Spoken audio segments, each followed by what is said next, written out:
it's Kimberly Bohan from Live Abnormal. I'm so excited that you've joined me for Live Abnormal Discipleship. If you're wondering why we're doing this, it's because so oftentimes I get the question, Kim, how do I read the word? Where do I start? And I'm just like, just pick it up and read it. But I know that it is not always that easy.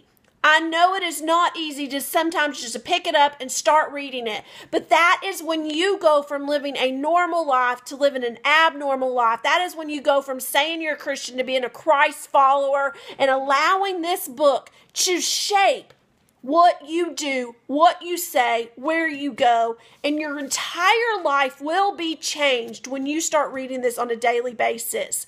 We're going to start reading in the book of Luke.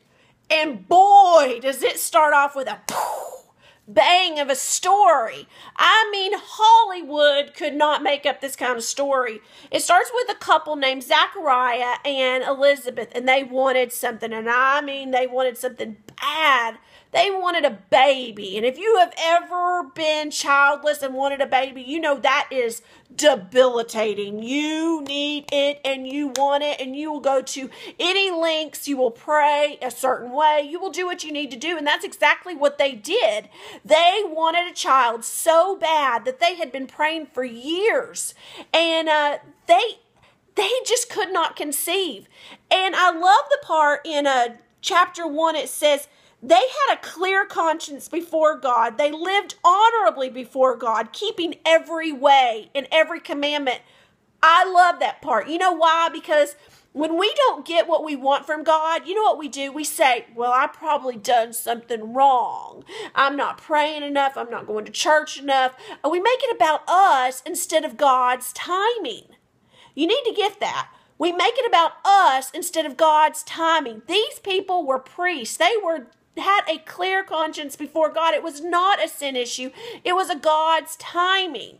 And that's what we have to understand. Sometimes what we're doing is not causing our problems.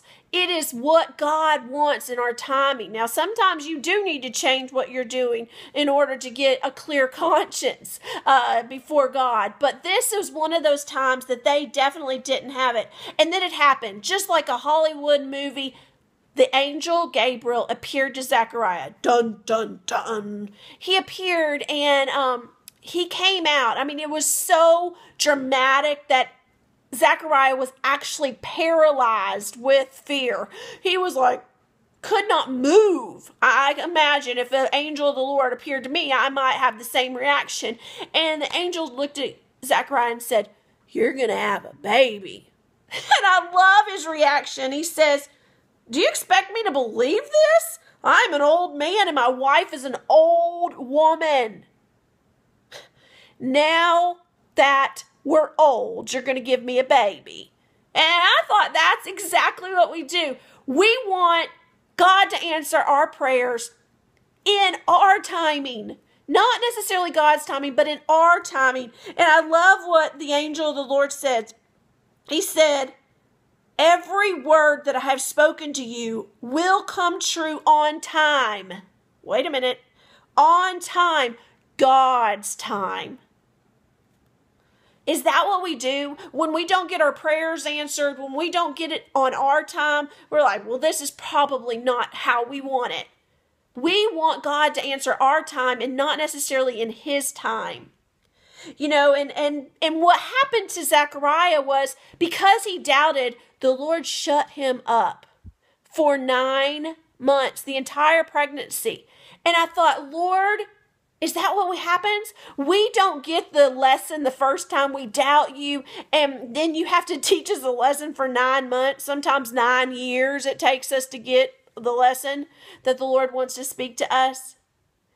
But when he did believe, when he wrote down that the Lord's name for that child is John, his name shall be called Gracious. The Lord is gracious. That is when God allowed Zechariah to speak again. He was no longer deaf and a mute. He was able to speak again because he believed that God's timing was the perfect timing. Is there something in your life that today you need to realize that Luke chapter 1 is speaking to his timing? Maybe you are saying, Lord, I want it now. But maybe the Lord's saying, guess what? You need to wait on my timing, because then you'll know that I am gracious, just like I gave a son named John. I hope today you get into the Word and you live abnormal by reading the book of Luke.